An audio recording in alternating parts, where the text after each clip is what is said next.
Hi. I have a question about coincidence.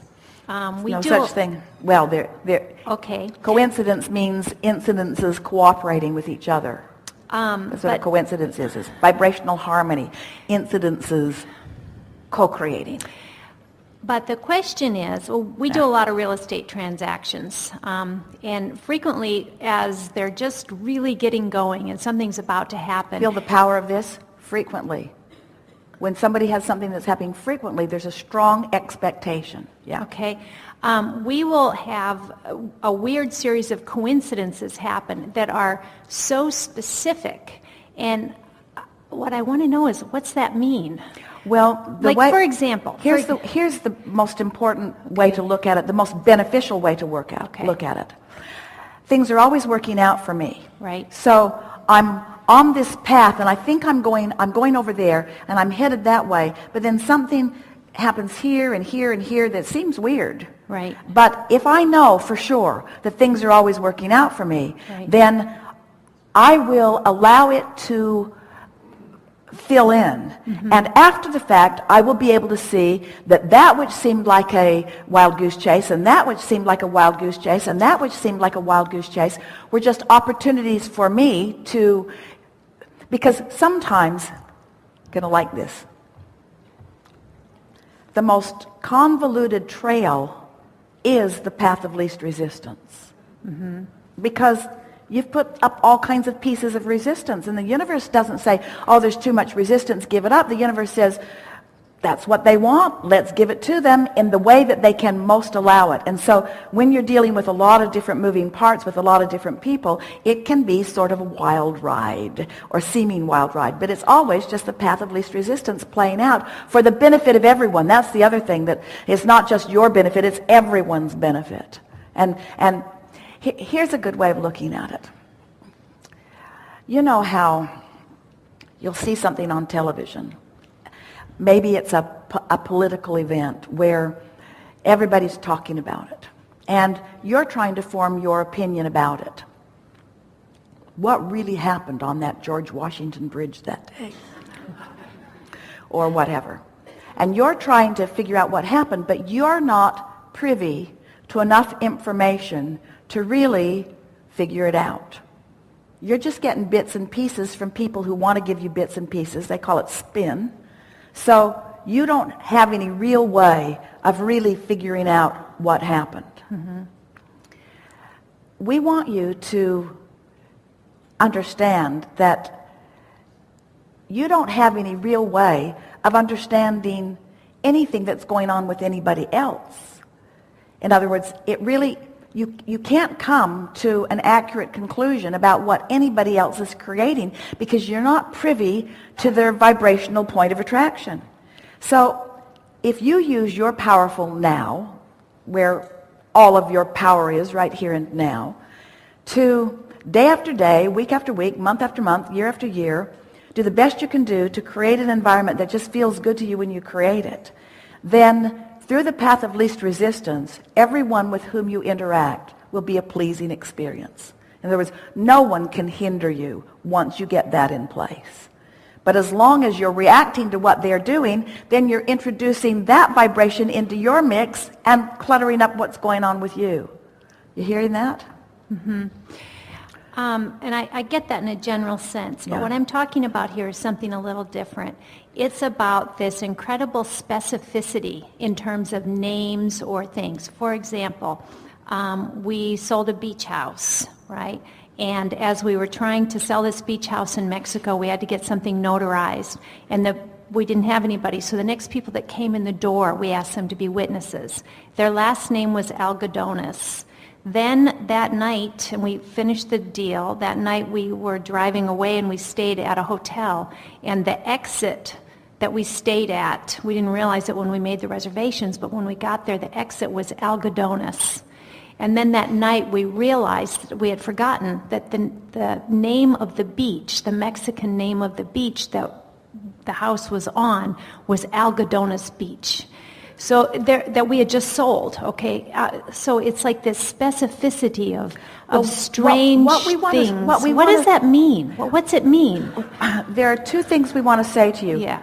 the first thing that we want to say is that we are keenly interested when you all find the delicate, incredible, powerful power and focus of this non-physical energy that we've been talking about here all day today as strange or weird or coincidence. We want you to reach the place where that's just the way you expect it to be.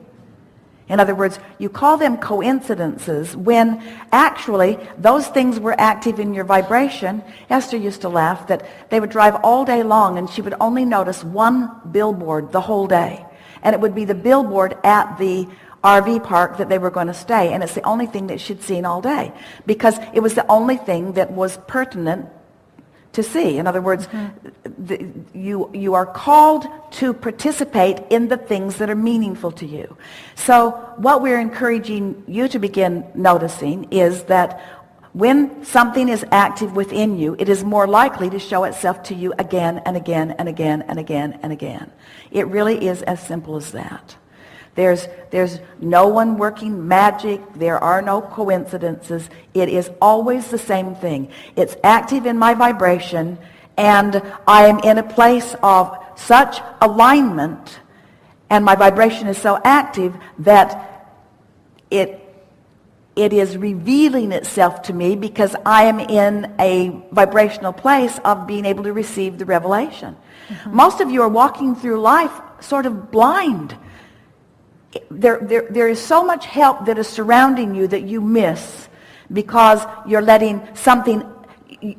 conditions be what you're responding to rather than the vibration that you have deliberately created being what you are responding to. You see? So when things get rolling and things start working out, it's more likely and it's easier to begin to see that momentum. And that's what we were saying earlier. And many of you nodded when we said it. Isn't it a delightful moment in time when you've gotten out of bed on the right foot, you've deliberately brought yourself into alignment, you've allowed that momentum to grow, there is no non-resistance in your vibration, the momentum's getting stronger and stronger, and you're moving into your day, and instance after instance, episode after episode, circumstance and event after circumstance and event just go well for you, well for you, well for you, well for you. It's like someone with a lot of skill has gone ahead of you and prepared everyone for your arrival to give you just exactly what would feel the best to you in the moment. And we're not just talking about giving you the money you want or the relationships that you want. We're talking about the conversation that feels good and the nudging something that you've been interested in a little bit further. We're talking about how are you filling up your days? Are your days filled with things that you would call fascinating and interesting? Or are your days filled with things that you would call boring and uncomfortable? Because it's all based upon what you've been doing with your vibration. And most people are creating by default, letting what they're observing set their tone, rather than setting their tone and watching what comes. Yeah. So basically what you're saying is if it's active in your vibration, you're going to see it again and again and again, and that's what we're saying much is what that the more means. active in your vibration it is, and the more in alignment you are with that, the more likely you are to see it. In other words, you might have things in your vibration that have been dormant for a while. Well, if they're dormant, they're not that active. And if you're not tuned into who you are, you're not being that responsive. So it's a combination of strong momentum about something and your sensitivity to that. You're really wanting to train yourself. Our friend says, so it's a double-edged sword, and we want to point at what she was pointing at. So you want to deliberately feel, but you also want to observe what that brings. Right. And the more you deliberately feel, the more obvious it will be why what's coming is coming. And until it's obvious to you what's coming is coming, you're not likely to get very deliberate about your vibration. But once you start playing with this, you will be unwilling to watch that television show. It was interesting, and there were interesting characters, and it was well acted, and the plot was compelling, but it was full of experiences that evoked emotions within you that you want to leave behind. And so after a while, you won't be watching that particular television show anymore because you'll realize it's activating things that are not beneficial to you. It's sort of, kind of, exactly, precisely like that. Okay, thank you. And I think I want those coincidences, though, to be like the universe winking and smiling and joking with me. I think that's what I want. That's what it is. In other words, and your awareness of, you see, what is really interesting to us is how many of those things you miss while we're winking away. And when you figure it out, then it's fun. The other day, Mark and Barbara and Michelle and Esther were in Barbara's car. They'd gone out to lunch. And Michelle discovered some little jingle bells in the back of Barbara's car and teased her, Christmas has passed. And Barbara said, oh, those were my grandkids. I just keep them there because they make me feel good when I jingle them. And Esther said, yeah, I have Jerry's hat in the back seat, back pocket of both of my SUVs. I just love that hat being there.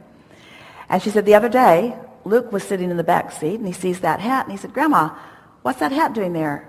And Esther said, oh, it's Jerry's hat. I just like it being there. And Luke said, Grandma, Jerry's dead. Like Esther didn't know. Meaning, he's probably not going to need that hat anytime soon. And Esther laughed and said, I know, I just like it to be there. And so Esther's telling this story to these four people, her being the fourth, all of them focusing on Jerry and appreciating him, all in high good humor, all feeling really good. So they come to the first of two gates on the 40-acre property, and the gate opened when they arrived. Now there's a button on the car to push, but no one pushed the button. The gate just opened. No one around. The gate just opened. And Mark said, if the second gate opens, I'm out of here. And then the second gate opened. So it's Jerry winking. In other words, Source is there. But we are all vibration. We are all playing with you to the degree that you will allow it. And it's not only that when you start playing along that we then start playing more, because we couldn't play with you any more than we're playing with you. But you can get more aware of the coincidence. To notice. Yeah. Okay. Thank you. Yeah.